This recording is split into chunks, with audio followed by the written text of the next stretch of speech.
Hello viewers, welcome to TN food trial channel. நம்ம இந்த வீடியோவில் மிளகா பஜ்ஜி எப்படி பண்ணுறதுன்னு பார்க்கலாம். அதுக்கு பஜ்ஜி மிளகாய் நான் 4 எடுத்திருக்கேன். இதை ஒரு தடவை தண்ணியில் நல்லா வாஷ் பண்ணிவிட்டு இதோட காம்பை நுனியில் காஞ்சிருக்கிறதுனால நான் கட் பண்ணியிருக்கேன். ஃப்ரெஷ்ஷாக இருந்தால் அப்படியே யூஸ் பண்ணிக்கோங்க. நான் 2ஆக கட் பண்ணி எடுத்திருக்கேன்.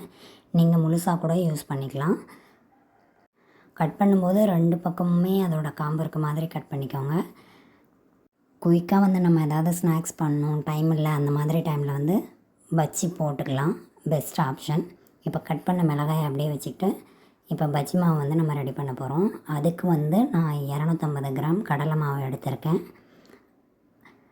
100 கிராம் அரிசி மாவு, 1/2 டேபிள் ஸ்பூன் சால்ட்டு, ஒரு பிஞ்சு பெருங்காயத்தூள், 1 டீஸ்பூன் தனி மிளகாத்தூள், அப்புறம் கடையில் இருக்க மாதிரியே வேணும்னா நம்ம கலர் பவுடர் 1/4 டீஸ்பூன் எடுத்துக்கலாம். அதுக்கப்புறம் கார்ன்ஃப்ளவர் மாவு 2 டேபிள் ஸ்பூன் ஆட் பண்ணியிருக்கேன். இது எல்லாத்தையும் ஒரு தடவை நல்லா கலந்து விட்டுக்கோங்க. அதுக்கப்புறம் ஒரு விஸ்கு வச்சு கொஞ்சம் கொஞ்சமாக தண்ணி விட்டு கட்டி இல்லாமல் கரைச்சி எடுத்துக்கோங்க. நீங்கள் கையாலேயே கட்டி இல்லாமல் கரைக்கலான்னா நீங்கள் கரைச்சிக்கலாம். கட்டி இல்லாமல் நல்லா கொஞ்சம் திக்காக கரைச்சி எடுத்துக்கோங்க.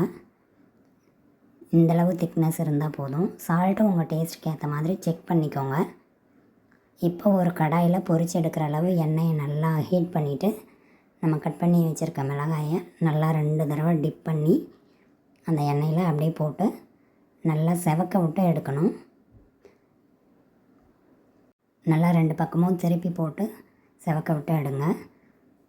இப்போ நம்ம பஜ்ஜி ரெடி. தேங்க்யூ ஃபார் வாட்சிங்.